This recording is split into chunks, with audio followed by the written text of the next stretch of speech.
Hello, my name is Amy, and I would just like the universe to give me a break. Welcome back to the podcast. Can you take my shift? So it's time to gather around the water cooler, everyone, as we have a trip down memory lane for you this week. But before we get into it, Kelsey, how are you doing today? I am tired. I decided that I woke up with the spring in my step this morning and I was going to get everything done. I washed all the clothes in this apartment, yours, mine, any stragglers from previous lovers. Everything was washed today. Everything was washed. Yeah, no, it's funny.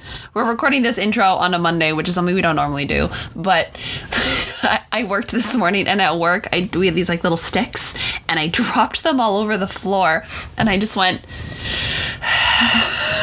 because it was just a long Monday.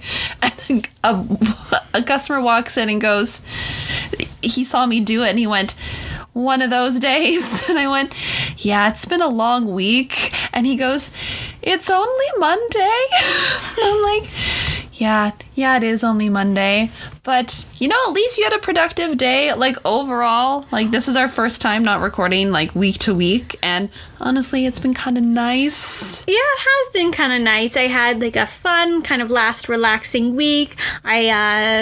Now I'm going back to work, so we did the move-in day, and now the store is reopening tomorrow, and also I have my final project due this week, and also I have midterms coming up, and also we are moving. We found a townhouse, but It's really exciting. So it's been a very exciting week. It's going to be an extremely stressful week, so if you see me in person, unfortunately you can't give me a hug, but you can be just shoot me some finger guns and be like, "You got this, bitch." Yeah, you got this. Yeah, no, last week was really good. I got to hang out with my family, and I got to see you, and I got to watch one of my favorite movies. So it's a good time, and now we are in moving mode. So hopefully that means more exciting content coming your way. We'll be getting out of the bedroom, hopefully. Yeah. We'll see. TBD. Yeah.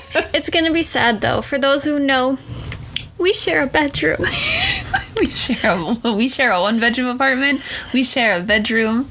And we are not going to be sharing a bedroom anymore. I'm not going to be hearing you snicker at 12:30 a.m. And I'm just going to go, gonna share that TikTok with the class. Well, and I'm gonna miss your 5 alarms going off over and over and over again. Well, I'm glad you're gonna miss that. Oh, so much. So much. Yeah, and I won't even hear it because in the new place we're gonna be on separate floors. Yeah, that's our other new roommate's problem. Yeah. I'll say sorry. I don't think he listens, but sorry in advance. I'm terrible. I'm the worst. I'm working on it. The work isn't getting any better. But no, it's going to be fun. We're now going to have separate bedrooms, so I'm going to hear you coming into my room early before work to come borrow clothes. Sorry, don't mean to wake you. Just coming to get some clothes. No, It's not really a toxic trait that I don't want to wear my own clothes. It's not toxic. It's just funny. The great part about the new place too is I am going to be in a room with a walk-in closet full of my clothes that I don't wear. Actually, no, I'm trying. This is my spring resolution because New Year, it's pagan New Year, right? Spring is the pagan New Year. It's spring. Well, there's spring equinox. Yeah. So my spring resolution is to start wearing my clothes. I went shopping today because you instructed me to buy an outfit we could both wear. Well, yes, because now that we both have office-type jobs, I need to wear my own clothes, and I know you like to wear my clothes, which is fine, but I don't want to be doing all of my laundry all the time, so we need to both have options for each other. And I'm like, that's only fair, and you had been talking about wanting to go clothes shopping anyway, so I was like, okay, you can go shopping if it is something that looks good on both of us. Although I bought this dress today that when I put it on, I look like, kind of like, so it gives me the, like, Sophie from, like, Howl's Moving Castle. That was the movie I watched last night. Mm-hmm. Where like I'm a innocent shop girl, and then I'm taken on a sweeping adventure. You put the dress on. I looked like a dying Victorian child who had just seen a ghost. It was two very different looks. Yeah. That's the thing with us sharing clothes is we weirdly wear the same size, but our bodies look nothing alike. Like you have a really, really cute black t-shirt dress that on me just looks like, yeah, I'm going to run some cute little fun flirty errands around town. And Kelsey puts it on. It's like, we going to the club. Yeah, we going to the club. We having a good time tonight. Yeah. So, no, this week we are back. Maybe not better than ever. I'm not doing better than ever, but that's a personal thing. We have an interview this week with one of our lovely friends. We've talked about her before on our podcast. She's going to go by the name Traveler for some anonymity, but that name suits her very well. Yeah, we have worked with this woman. We have traveled with this woman. You've almost died with this woman. Yes, I've multiple times. Yes, but without further ado, let's get into it. Today with us, we have our good friend, our former co-worker, cruise ship companion, and salsa aficionado. Traveler, how are you doing today? I'm doing good. Thank you so much for coming on. Now, for those, we have talked about you on the podcast before, but if you could describe who you are in one sentence, what would that be? Probably a little bit hyper, and actually just one word. We'll go with one word. I feel like hyper is a very good descriptor. So yeah. So Traveler, one thing I really like to ask our guests is, what was your first impression of me? So you know Amy and I. What was your first impression of us each separately, not as the conglomerate we now are? No. So I'll start with Amy. I met her during the interview for the theme park, and I had been told not to bring anything from this brand by my mother to the interview. And I remember seeing Amy, and she was wearing the outfit I would have wanted to wear during the interview. And that's kind of how I remember Amy, because I don't think we talked really again until we got to the program. And that's what I remember for the first bit. And then for Kelsey, she was very confident, and that's what I remember. And she had really good makeup. And that was what the first impression I had. I feel like that's both very solid first impressions. It's funny because I remember talking to you at the job interview. I feel like you have a different picture of me in your brain because I was literally wearing like a black dress and a cream blazer, but I did have like some of the brand jewelry on because I was like, I want to wear it like for good luck. But because I remember you talking about how you got to go stay at like this, like that really like special suite they had. And I was like, who is this girl? Like she got to go on vacation there. So my first impression of you was very different because I didn't meet you at the interview. I remember we were down in Florida and I would see you in the break room, like walking around, and you were like working on like a bulletin board or something. And I honestly thought you were like a 40-year-old in a 20-year-old's body. I kind of thought like, oh, this girl looks like she is the manager's pet and has a giant stick up her ass in the most loving way. I feel like that was a lot of people's first impression of me, and then they slowly got to know me, and that fell apart. And why it fell apart. So you and I had didn't really know each other. I just saw you around, and we spent 24 life-changing hours together. So do you want to talk about that 24 hours? I don't remember if it was the first time I went out while we were there, or if it was like the second or third, but I hadn't been out a lot. Hence the idea that everyone thought I was old and didn't do anything. But before that, did we do fireworks before we went out? So this new fireworks show came out, and I wanted a bunch of us wanted to go the very first day it came out because it's exciting. It's something new, right? Yeah. So I was there, and then you ended up joining, and then we started talking, and I was like, oh, maybe she's pretty chill and laid back. And then a mutual friend of ours invited us while we were waiting for the fireworks, so we had to be there 2 hours early to get a good spot, invited us to a rave. I've never been to a rave before. Traveler, was that your first rave? Because it was mine. first one, and I honestly had no idea what to expect with it. I'd only seen like movie raves.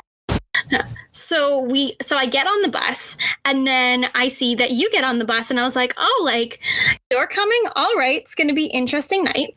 So we go, so like, this is why I love the US, because it was like $10 all you can drink, which is wild. And so we start drinking, we start dancing the night away. We're having like a grand old gay time. We met some girls from Japan that had like light up batons they stole from somebody else. And we were like dancing, playing limbo. And then do you want to tell what happened next? Somebody came up and grabbed one of us. Grabbed you, didn't you? But you were threatening to beat somebody up. Oh, yeah. So somebody came. Part of Orlando. That was the thing. Yeah. So there was this, since all the drinks are like basically free, well, you were supposed to like tip $1 with each drink. There was this huge table just full of empty shots. So I was like, oh, take a picture of me posing beside this table of empty shots. And this, so you're taking a picture of me, and this guy comes up and grabs my boob. Oh my. And then but he like runs away so fast. So like I turn around to try to swat him. He's gone before I can. So like I'm pissed off. Then we go outside, and did somebody grab you? Got back on the bus. Oh yeah, we got back on the bus. We got outside, we were waiting for the bus, and everyone, we were all drunk, but also people are weird. That's the easiest way to explain people. But once we got on the bus, one of the other people that we worked with had passed out, and I had leaned over to check on them to see if they were okay. And the person behind me thought it was okay to stick their hand up my skirt. And I turned around and punched a random person. Not entirely sure if to this day, I don't know if it was the right one. But those people came back eventually. I didn't see them for 6 months, but they were interesting in my future. But yeah, it was a lot of, that wasn't him, and blah, blah, blah. And the girlfriend there was like, it was that one. But I don't know. I punched one person, and I took that as I'm happy. Traveler just came out swinging, ready to. I was happy. I had my minute revenge, and it was all over a freaking Subway sandwich, I think, or something like that. I don't know. And it was weird. And then they were being like, the guys were being disgusting, and like everyone was drunk, and then I threatened to start a fight. Yeah, it was an interesting night, but we did make plans for the next day, even though we'd only known each other for a few hours by this point. We made full day plans. So we were like, we're best friends. We were getting on the bus home, and then we're like, let's make plans for tomorrow. So we're like, let's go to a different company's theme park. So we get up the next morning, and it was also my friend. I forgot that it was my friend Noah's birthday, and I had promised to spend the day with him. And so I texted you going, hey, like, weird question, but like, are you friends with Noah? Like, do you like Noah? Can Noah come with us? I remember if I was Noah's trainer, or if I was getting trained when Noah got there. So, like, this was a new kid that I was going to work with every day. And I think it was I hadn't known him by that point very long. And I was like, sure, let's go. And then we had another person come with us as well. And that's how most days ended up at that point. It was like, yeah, you join all these friends. Like, you have to be good to make friends down there. So it was me, Traveler, Noah, and my French roommate. We all get in your car to go to the theme park.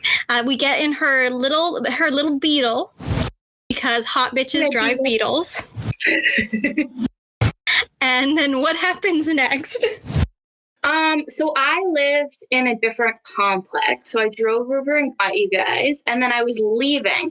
So I took a weird way out.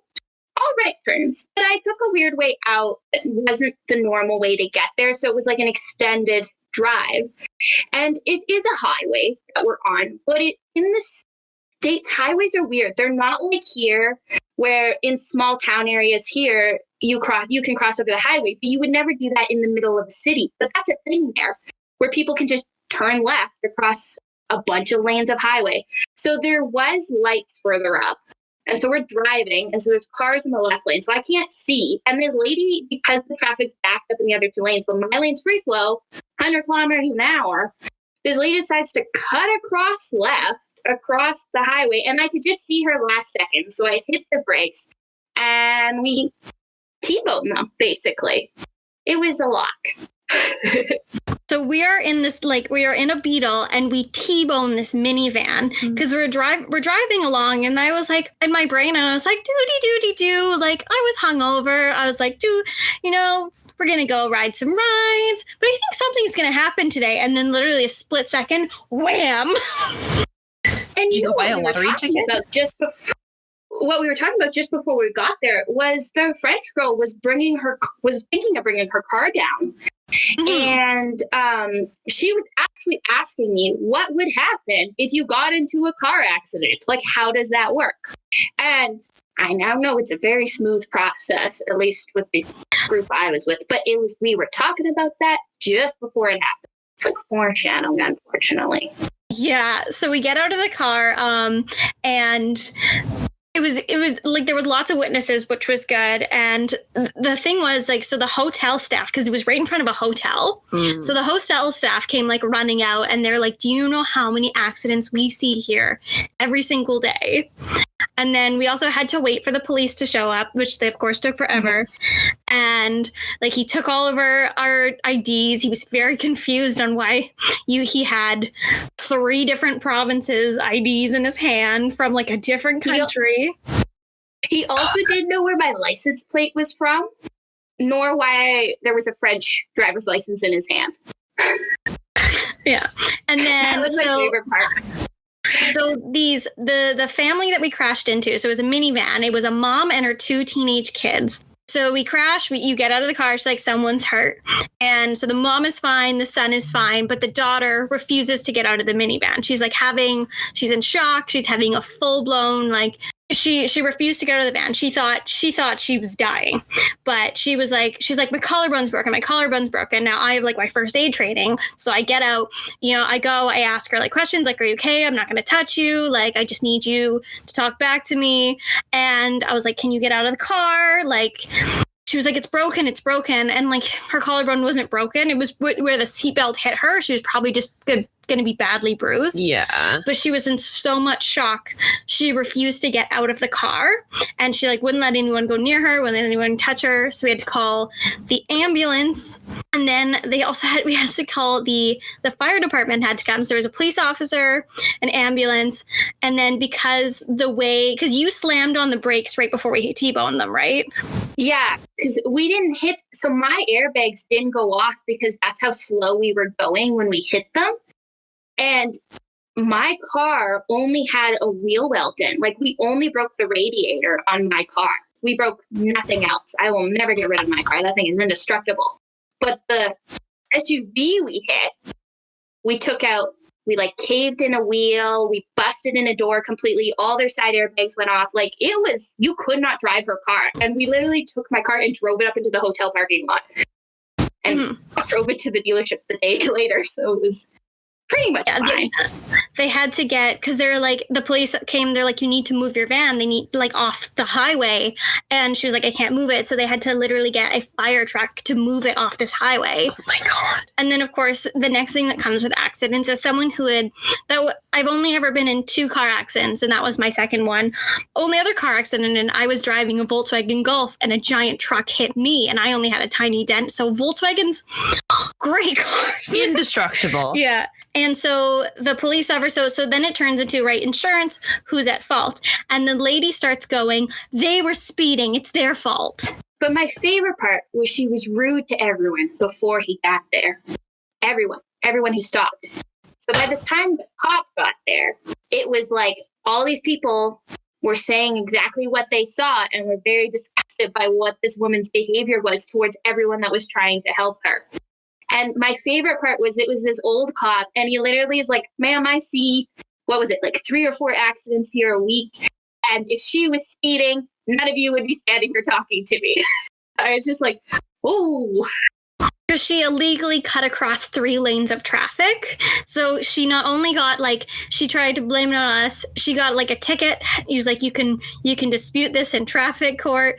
He was not having it, because she was fine at first, and then suddenly a flip switched because she saw how much damage. And it was so stupid, because she illegally cut across traffic, and then the amount of bills she ended up having just to cut across a lane of traffic.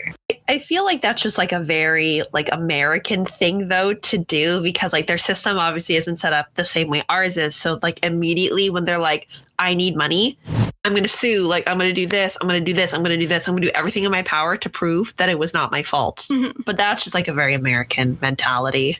Mm-hmm. And then you have it here where if you get out on an accident and you say sorry, that doesn't mean anything. It's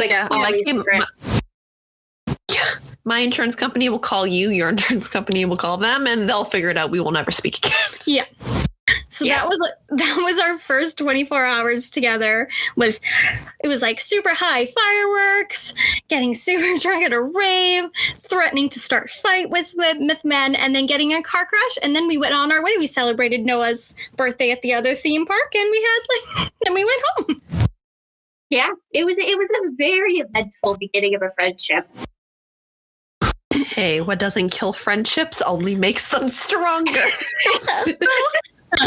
No, so yeah, but to further explain, so the 3 of us, we were coworkers at this theme park down in Florida, and we all worked in the same place, but we didn't work in the same subsection. So we each worked in the different department. We made up the trifecta of the departments. Yeah. So, Trevor, do you want to tell a little bit about your job there? So I worked in an attraction movie, as well as with a little spot where you basically talked with kids about Canada, which was a lot of entertainment with the different questions you would get.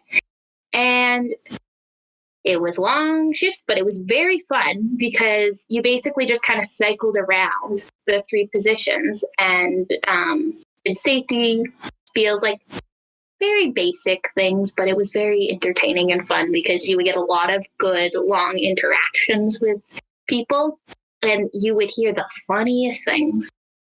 Is there any funny stories that you heard that you want to say?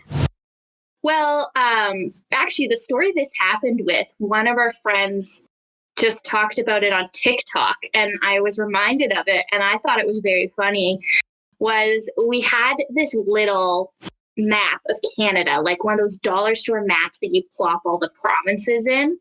And it shows maybe the top row of states, and then Alaska at the top. And you can see the full Alaska on it. So I'm signing this kid's book, and this woman is saying to her maybe 5-year-old kid, this woman, she's probably 30, goes, "Oh, honey, their map is not big enough to show that Alaska is actually an island." And I had to pause, and I can't remember if I said it or if it was the girl sitting beside me. We were like, no, it's attached. It's there, it's attached to Canada. And basically her full response was, "Well, I'm American, I would know." And it was just what?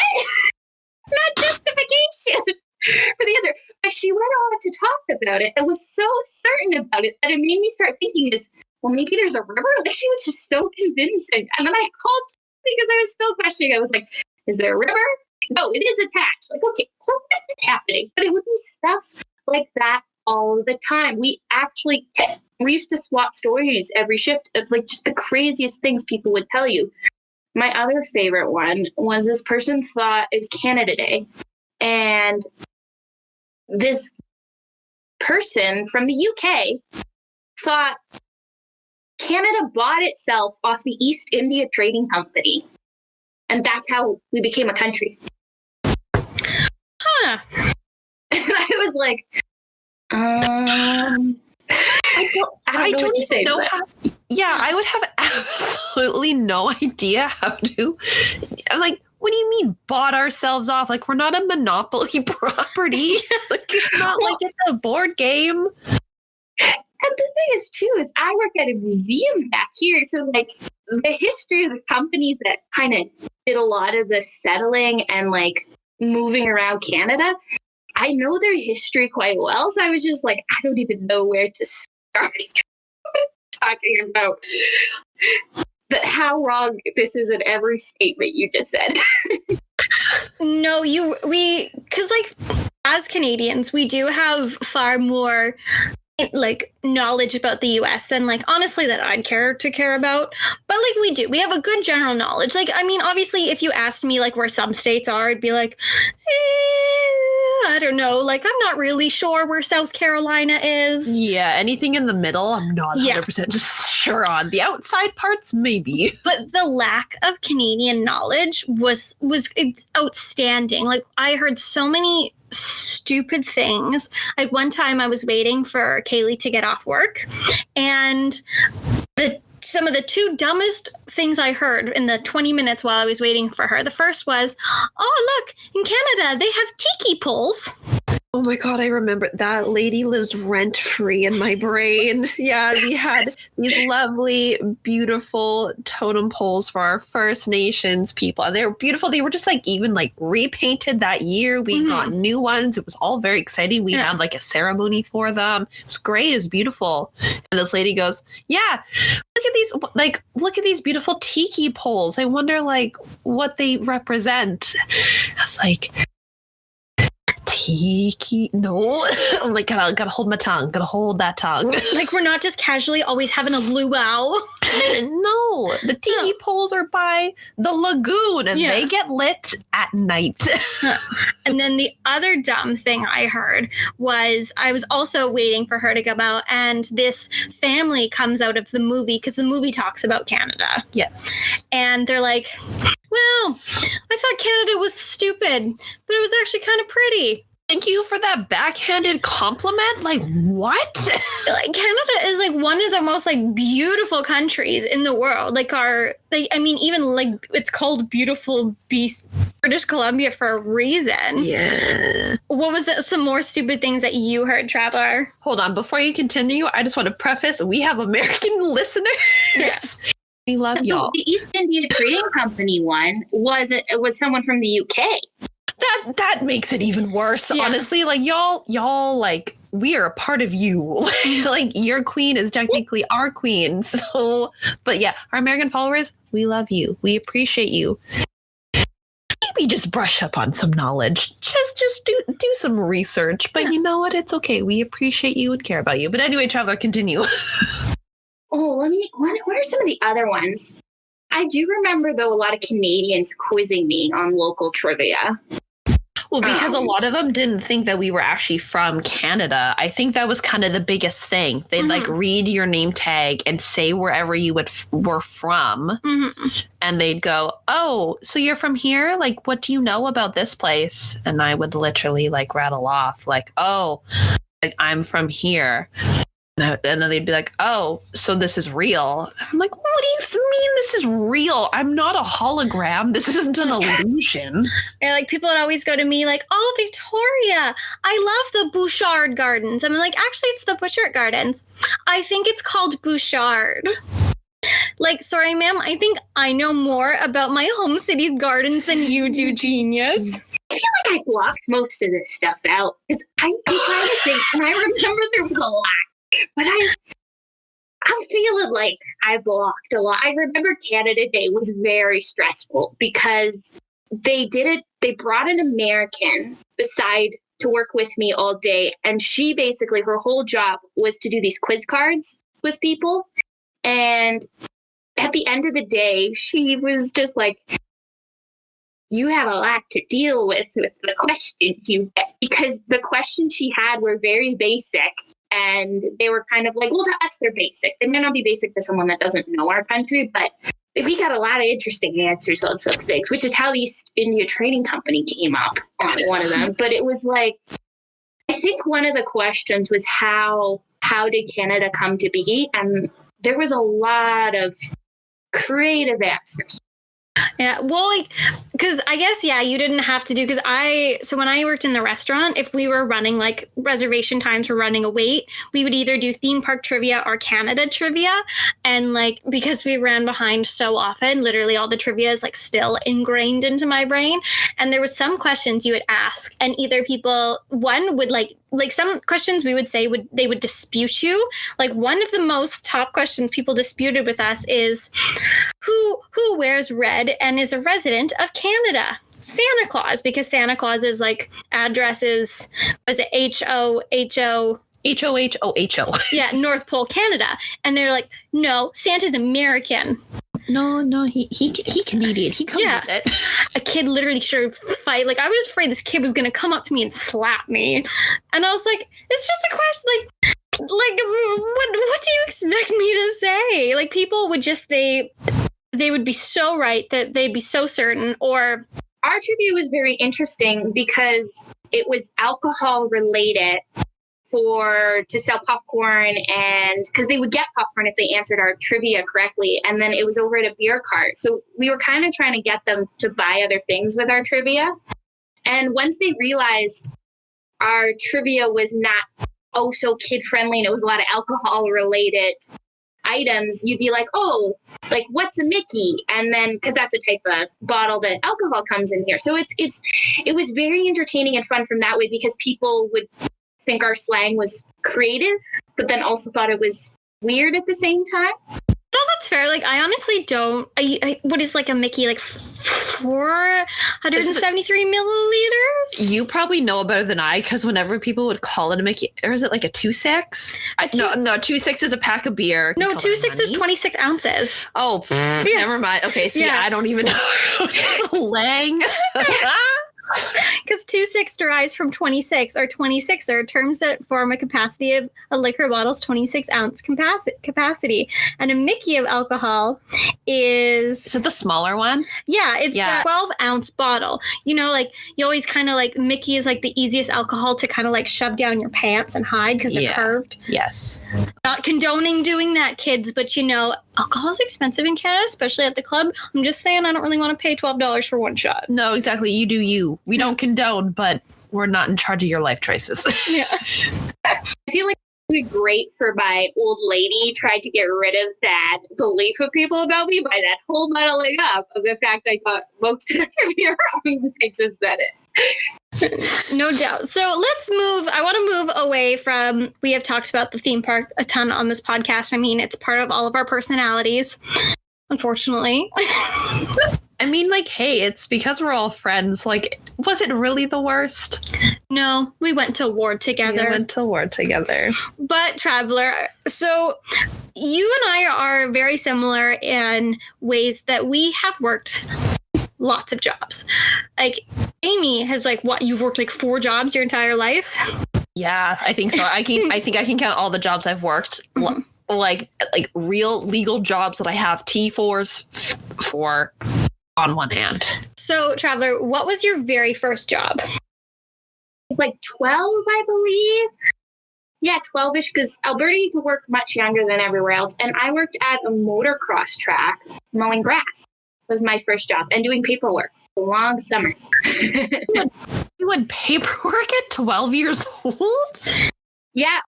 That's kind of what happens though when with like a small business is a lot of time you're helping adults and like your parents and stuff do paperwork. But it was very easy because it was a lot of just like computer stuff, because my parents weren't great with computers for things. So it was more being like, this is how you put it in a PowerPoint. So that kind of paperwork. So are you legally allowed to work when you're 12 in Alberta? Yeah. You got a T4 and everything? Yeah. It's because there's a lot of farmers and that kind of stuff. It's a whole other subsection. We don't have to go into it. Yeah. The age for a lot of things in Alberta is younger, because I feel like they force you in a way to grow up in certain areas a bit faster with what you're doing than other places. Like I looked it up earlier today because I was curious, and I noticed there were some other provinces where it was quite old you had to be, and then even then you had to go through like a program to even work as a teenager. And I was like, that is a foreign concept to me.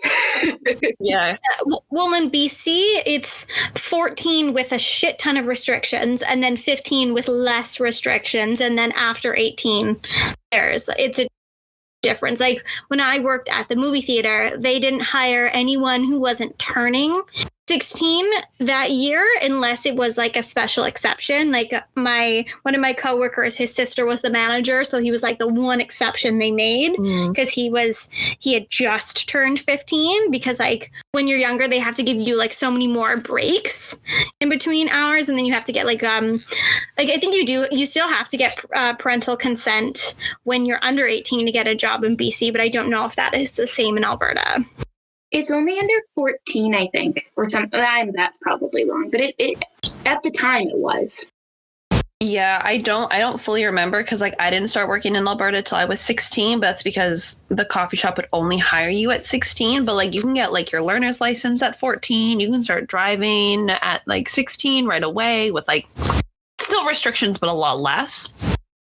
And yeah, honestly, what it just comes down to is all like the really, really small farming towns that have the big families that have a lot of children to go work on a farm. We're so old. Well, it is. Alberta. Look, love where I come from. Alberta's still a little backwards, but we know this. And I had this conversation with my grandmother yesterday about how we're so behind on some things, and it's embarrassing. So bad. It's really insane. Yeah, no, I'd been to Alberta one time before when I was a kid. I was 8, and I went to the West Edmonton Mall. I went down the water slide. That's all I remember. Oh no, I remember the Calgary Zoo. Yes. Because when I was a kid, I went through a panda phase. You know, kids, they go through like one certain animal and they're like obsessed with that animal. So I went through like a big black and white panda phase. I was in love with them. So they said the zoo had pandas. So I was excited. I was prepped for it. The entire time we're at the zoo, I'm going, where's the panda? Where's the panda? Like, I would not shut the fuck up about this fucking panda. And then we get to it, but it was a red panda. And like red pandas, I appreciate them now. They're so cute. But I literally, like, I don't think I was swearing like a sailor at 8 years old, but I was like, what is this? This isn't what I was promised. Yeah.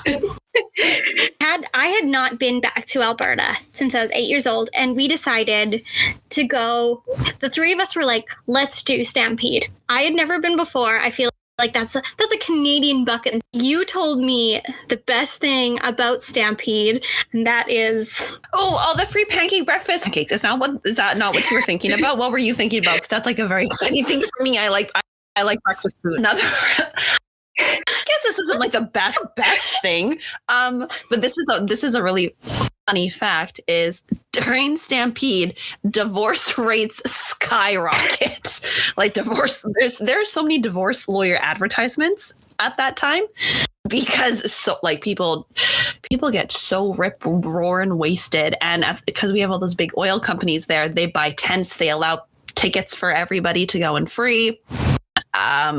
People get themselves into trouble. So there is divorce rates skyrocket, and there's usually an outbreak of, I want to say, syphilis every year. I think that sounds correct. So it's a fun time. It is a disgusting time. Like now thinking back on it, like pre-COVID, nah. Oh, no. But yes, it was a really fun time. It was a good little trip. Nice, wholesome fun. Well, not so wholesome, but still fun. Yeah. I mean, none of us got divorced. It's fine. It's fine. Yeah. we didn't add to the statistic. Yeah. So this is also in the middle of summer, right? And when we were in Florida, I always felt very safe with you in the car because like out of all my friends, I remember my first day, my trainer was driving me to work and like they literally like were speeding so fast and then a car cut us off and they're like, stupid driver. And I was like, you could have braked. Like, I understand you had the right of way, but like, so you and I are driving home from Calgary, and then so it starts like raining, and then was it hailing as well? It was pitch black. We couldn't see anything. And all we could see were like the faint outlines of like the semi-truck orange lights ahead of us. And I just stared at that. I was like, I will follow that. So I'm sitting past, like, the first car crash we were in, the first and only car crash, I was in the back seat. This time I was in the front seat and I could see it. And you were like, oh, just like watch the watch the ditches for moose and on deer. And like, I can't see the tractor trailer in front of us is clearly not attached right because it's waving all around. All I think is like, I've almost died once in this car. Why is this happening? It was a trust building exercise. Yeah. Like truly, I trust you so much to let you almost kill me twice in the best way possible. But no, I texted put my parents and my sister in a group chat. I'm like, I don't know if I'm gonna survive this. I love you guys. And then I text you.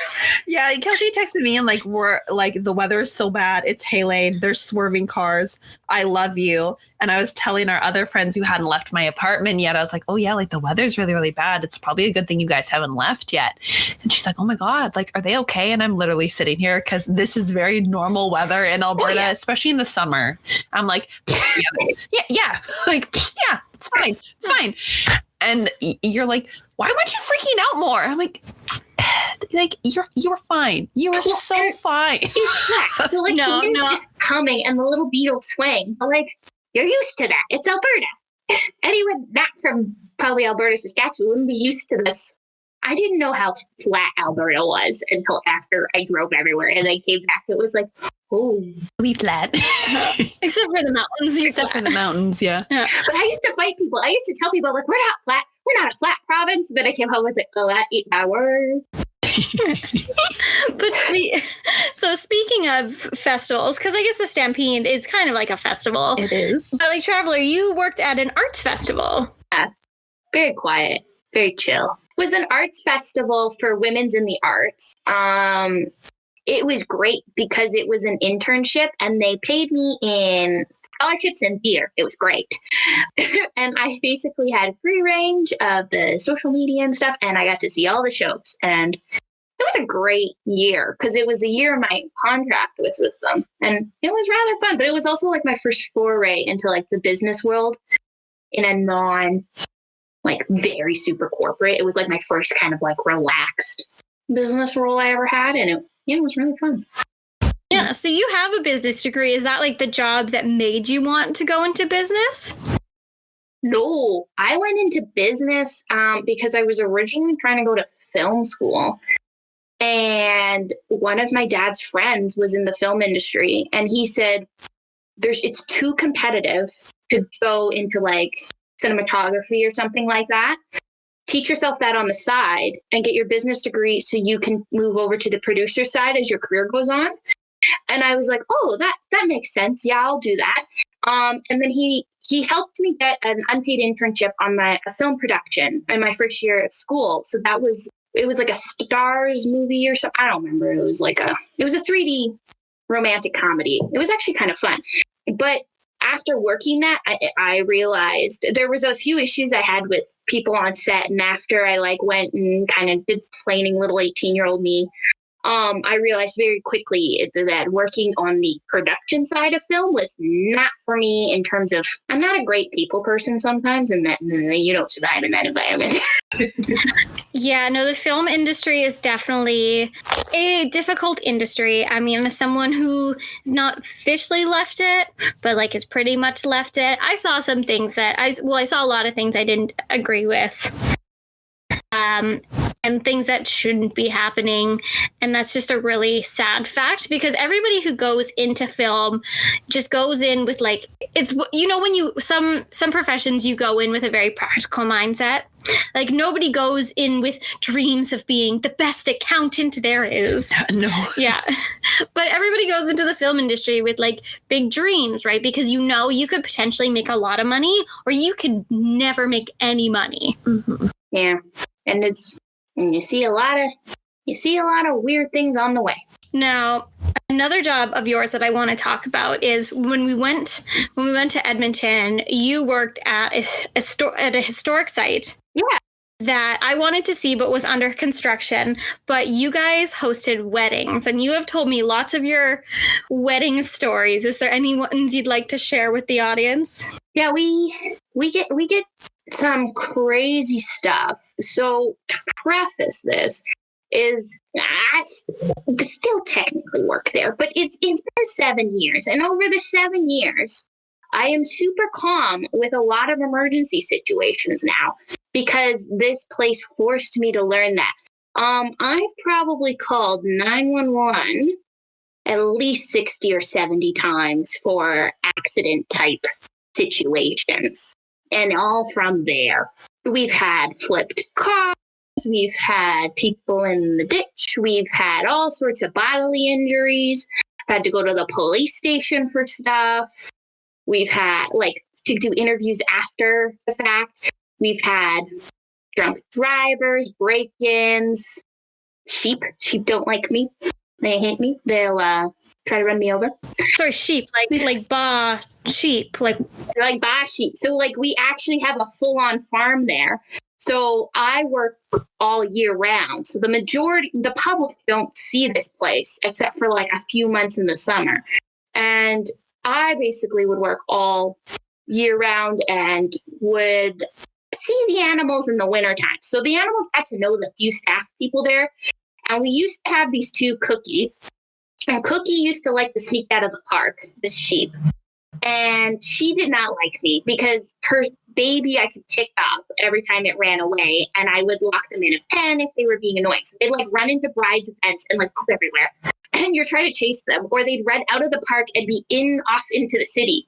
And you're like, come back. And then they would climb on roofs and they jump in your car. And if they saw me, they would run at me and try to knock me over. And one time I was on a radio talking to my boss, who happened to be in the board of directors meeting with a bunch of the mayor was there and stuff. And here's me screaming on the radio because while I'm talking, the sheep charges at me and tries to knock me over while I'm talking. So it was a great introduction to the board of directors, who a lot of them at the time, because this is 6 years ago now, didn't know who I was yet. And I was just oh no. But entertainment, lots of entertainment. I don't know. There's a lot of places I could go with that, with stories from there. My God, that's a meat. Because my grandfather is a farmer and he used to have sheep, and I can think of I've had a goat charge at me, because goats are either super cute or just dicks. Yeah. But the sheep are always so skittish. Mm-hmm. I can't imagine just a sheep charging at you. The sheep was truly the black sheep. Knock children over too. Not the children. So I walked out, we do a winter event, and this little 5-year-old baby, this sheep goes up and knocks him over. And then just stares at me what's you gonna do about it? And I was just this brat. What are you gonna do? You're gonna arrest me? You're gonna put me in jail? Basically, this sheep's got. Anyways, it got moved to another farm. Not moved to another farm, actually moved to another farm because they rotate the animals. It wasn't put out to pasture. It was taken somewhere. Yeah. It was taken somewhere, and we have goats now, and they're much nicer to me. Though there's probably been 6 or 7 different sets of goats there, and they're all characters. They all have great personalities. Another story I have, and this is kind of there's a lot of stories this could branch out of, but I'll go to one specific one, is a big part of it is people don't like paying for booze at weddings. So they decide to start hiding at places. And the thing was, our liquor license covered the whole park, so we could technically get in trouble.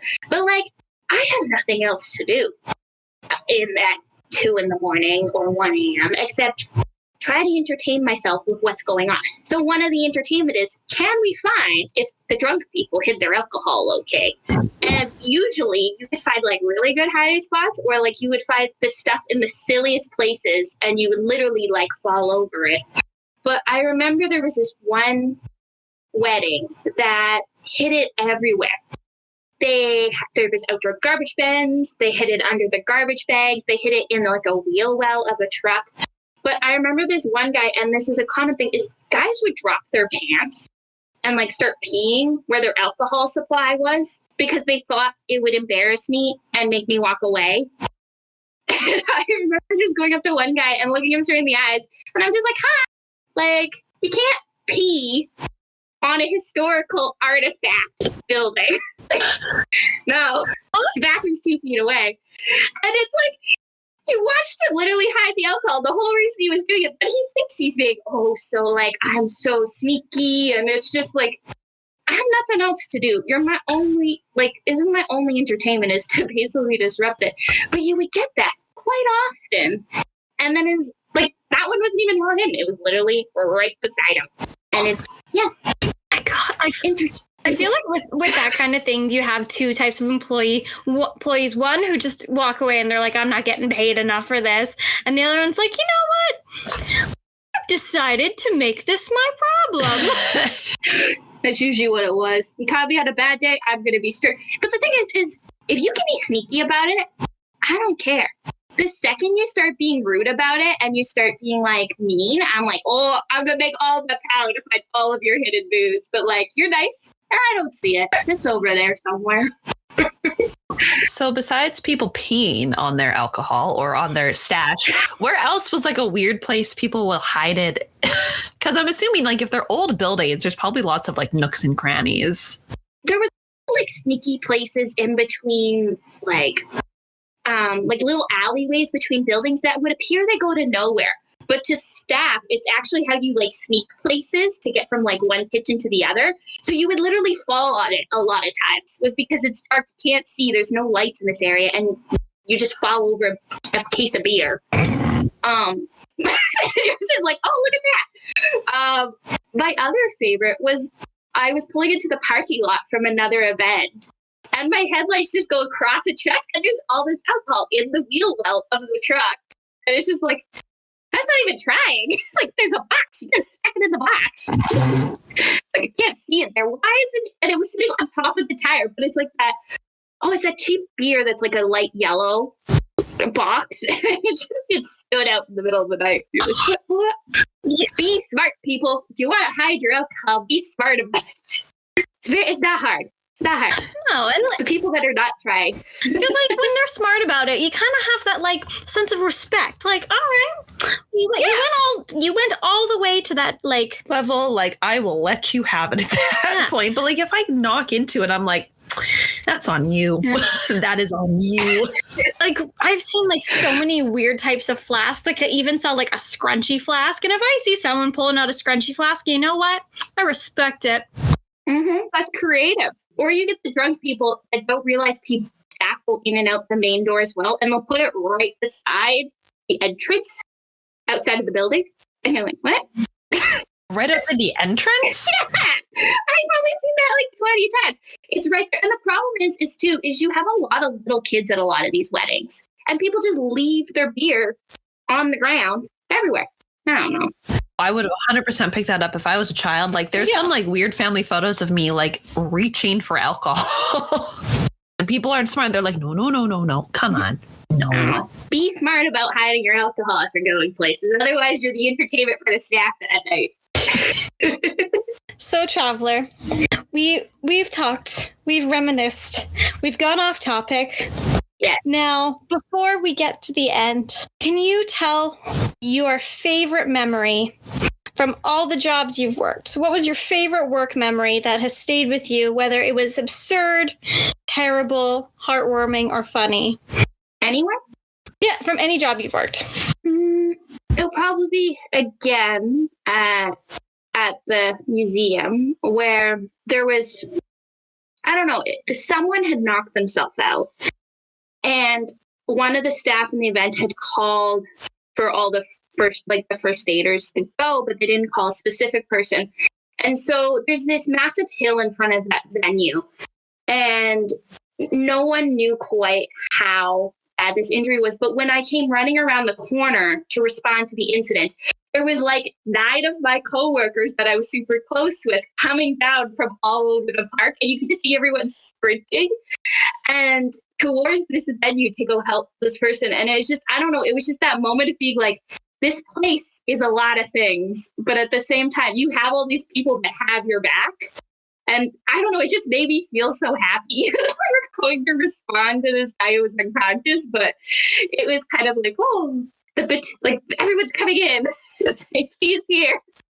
No, we shouldn't have been running in the dark, but still, it was funny. No, I definitely think that's good. Like, coworkers can make or break a job, and when someone has your back, that is definitely the most satisfying piece of a job. Like, a job may suck, but if I tell you no discount and my coworker tells you no discount, like... We say this a lot. Y'all are at war together. Y'all are the only thing stand between, like, this person and, like, a complaint to corporate. So, like, hold your ground. Yeah. And more often corporate sides with yeah. But thank you so much for sitting down with us. We miss you. We wish we could see you. So we'll just have to live vicariously through this episode whenever I miss you. Absolutely. But as we asked Camille this, we want to ask you this. What is the best or worst piece of advice you've ever been given? Worst, some advice is really bad. Yep. Oh, the best piece of advice that someone's ever given me was basically no one's going to fight for you in the work world other than yourself.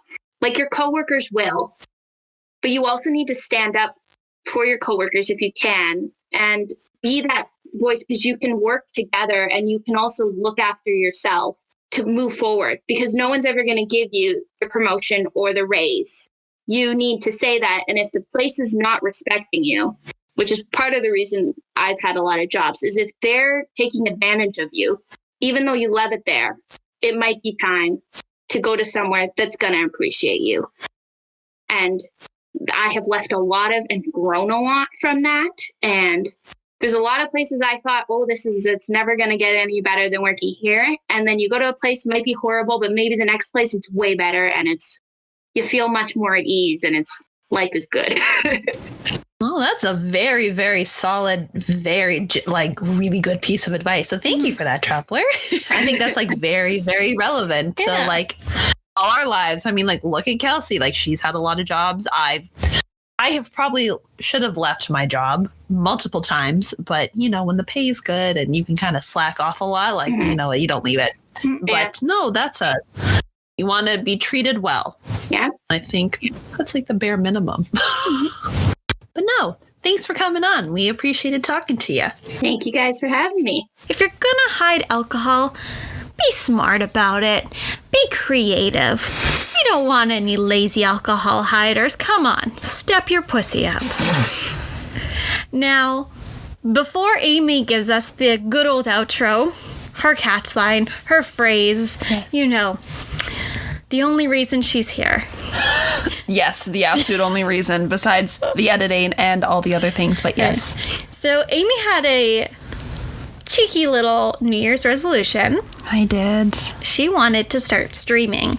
Now, I consider myself a master of Twitch streaming knowledge. Not because I have ever streamed myself.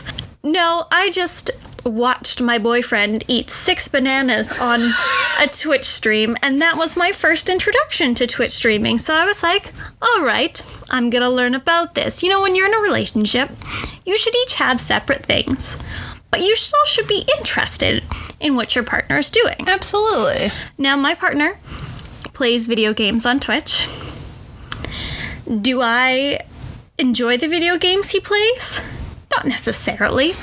Do I understand the video games he plays? Not necessarily. But I am still fully supportive. I think I am a VIP on his channel. Ooh. But I am not subscribed because I bought him dinner last week, so I really don't feel like I have to subscribe. You can use our Prime subscription. How about that? All right, yeah. So, isn't it Jeff Bezos loses money? I don't know. I literally have zero idea of how Twitch works. But yes, it was a New Year's resolution of mine to start learning how to stream. I have a little setup. I have a little webcam. I've been fooling around with it. I have some friends who stream, and they like kind of inspired me to do it, but it's been something I wanted to dabble in before. 'Cause I love video games, but not a lot of my friends share that interest. And so I was like, this seems like a really fun way to do it. So we might be doing a cheeky little Twitch stream this weekend. I feel like if we say it, we'll do it. If we say might, we might not do it. So we're doing it. We're doing it. This Saturday. Time to TBA. We will post it on... You'll see it on our socials. Yeah, we will post the time on our socials. We are going to do the first ever CYTMS employee games. Now, think of like, you know, field day in elementary school. I loved field day. Unfortunately, since we cannot all get together, the whole team cannot get together due to COVID times and restrictions, our first field day will be online. And we are going to find out who is the funniest member of our staff. So in our very first field day challenge competition, we are going to find out who was the funniest member of our staff.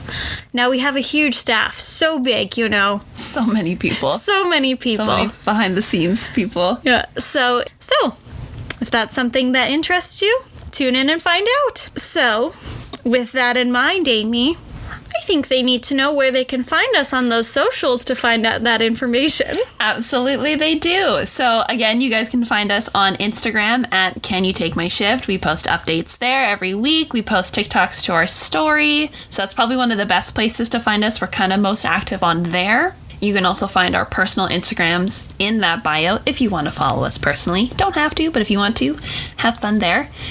You can find us on Twitter at CYTMS Podcasts, and also on there you can find our personal Instagram handles, and we still have to get Kelsey her followers.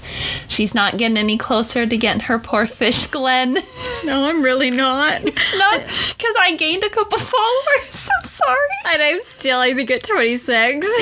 I'm sorry, man. You'll get that fish eventually. I know you will. So again, CYTMS Podcast. For more updates, we're also very active on there. We have a Facebook page, also at Can You Take My Shift. All very straightforward. Just Google our name. We're actually like quite Googleable, which is quite nice. Ooh, yeah, we going up there. It's nice. We're getting a nice SER. We are. Ooh, look at that schooling. So yeah, you can find us there. And again, updates, all that good stuff, all our information on those pages. We also have a YouTube channel. Again, at Can You Take My Shift. We post videos there every week of the podcast if that's how you prefer to listen to it. So go check that out. We also have our Christmas special and our dating game video up there. And if the Twitch stream goes well, we'll be uploading it there as well afterwards. So don't worry if you miss it. Keegan, I'm sure you'll probably miss it. You'll find it on YouTube. Exactly. And the most important place where you can watch the Twitch stream will be on my Twitch channel, which is going to be at Shelly Amy. So yeah, just follow us there to watch our Twitch stream and to listen to us. You can listen to us on Spotify, on Apple Podcasts, and if you listen to us on Apple Podcasts, please leave us a 5-star review and write us a little review. It just helps us stay on the charts, and we love seeing the little reviews. It was so nice. Otherwise, you can listen to us on Anchor, on Google Podcasts, and if you go to our Anchor website, so many options, so many great places to be able to listen to it there. So, until this Saturday, Kelsey, can you take my shift? No, because if this Twitch stream goes well, I think I'll Twitch stream too. I've got about like 14 Wii games that I think people will be really interested in. I will start with Hannah Montana World Tour, I think. Ooh, and then can we do, what is it, Mater's Junkyard Jam? I don't know what it's called. I think so. It's a Cars 2 video game. Oh, the best cars of them all. Your call has been forwarded to an automatic voice message system.